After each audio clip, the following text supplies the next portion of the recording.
Have you ever noticed that the loudest people often have the least to say, while the wisest ones speak softly, or not at all?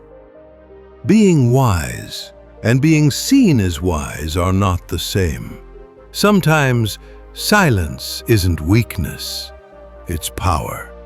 People may laugh at you, misunderstand you, or even doubt your intelligence, but the truly wise know when to speak and when to stay quiet. This is a story that shows the true power of silence, patience, and inner strength. A story that will make you think deeply about how quiet minds often win the loudest battles. Long ago, in a peaceful kingdom surrounded by rolling hills and rivers that glittered under the sun, there lived a wise minister. He was the king's closest advisor, calm, intelligent, and respected. Whenever the kingdom faced a problem, drought, conflict, or confusion, it was the minister who found the answer. The king trusted him deeply. "If wisdom had a face," the king would say, "it would be my ministers." But not everyone felt the same.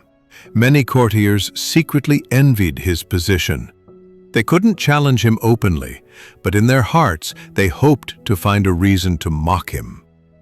One morning the king called the minister and said, "You are very wise, my friend, but your son, he seems foolish." The minister looked surprised. "Foolish, your majesty? What makes you say that?" The king chuckled.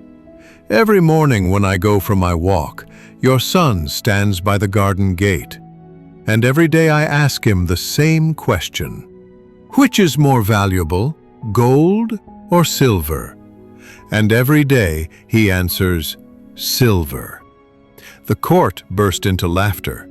The king continued, "Then I tell him, take whichever you think is more valuable, and he always takes the silver coin." The hall echoed with laughter. The minister stood there, silent, embarrassed. He bowed respectfully and left the court.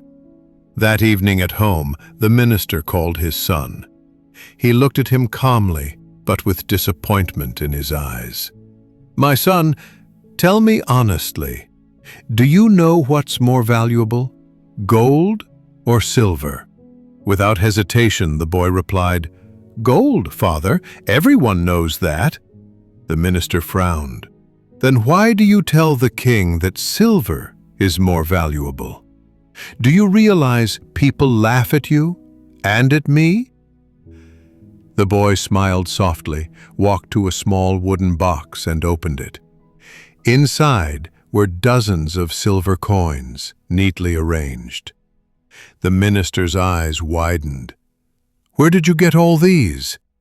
The boy replied, "These are the coins the king gives me, one every morning. Every day," the boy continued, "the king asks me the same question and offers me 2 coins, one gold, one silver. If I ever take the gold coin, he'll know I understand the truth. He'll stop asking me. And once he stops, the coins will stop too." He smiled and said quietly, "By letting him laugh, I've earned a silver coin every single day. If I'd taken the gold once, I'd have gained less and lost more." The minister looked at him, speechless. The boy added softly, "The king laughs because he thinks I'm foolish. The courtiers laugh because they don't understand. But I stay silent because I know what I'm doing. I'm learning patience. I'm learning when to act and when to wait." The minister sat in silence, then smiled. He placed his hand on his son's shoulder and said, "My child, you've taught me something that years of wisdom never did. True intelligence isn't about looking wise, it's about being wise quietly. Let them laugh. One day, they'll understand." From that day forward, whenever someone mocked his son in court, the minister simply smiled. He no longer felt the need to defend him, because true wisdom doesn't shout. It simply shines in silence. In life, you'll meet two kinds of people: those who talk loudly, boast, and seek attention, and those who stay silent, observe, and act wisely when the time is right. The minister's son didn't rush to prove himself. He didn't try to explain his choices. He let his results, his growing box of silver coins, speak for him. So, when people misunderstand you, stay calm. When they mock your silence, smile. Because sometimes silence is the loudest form of strength. True wisdom doesn't need noise. Silence is power, and patience is intelligence in action. Don't explain yourself. Just let your actions speak, and your silence protect your peace.